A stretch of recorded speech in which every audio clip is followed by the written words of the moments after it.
Hello guys, welcome back to our channel. If code 76 suddenly appears on your Rheem Tankless water heater, it can feel confusing, especially when hot water stops working the way you expect. Sometimes the display shows the code after normal use, while other times the system may seem fine for a short period and then stop again. A code like this is often connected to communication or control related behavior.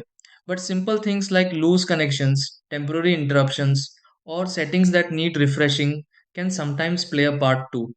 Before assuming something major is happening, there are a few simple things worth checking that may help the system begin working normally again. Let's go through several easy steps that may help fix Rheem Tankless Water Heater Code 76. Try these. Step 1. Turn off the Rheem Tankless water heater for a short moment to allow the system to refresh. Step 2. Check the wiring connection around the Rheem Tankless water heater and make sure everything fits securely.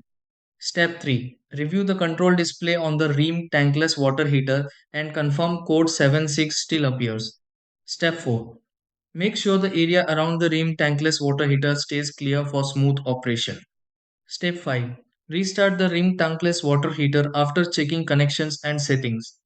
Step 6. Run hot water and monitor the Rheem tankless water heater to see if code 76 disappears normally.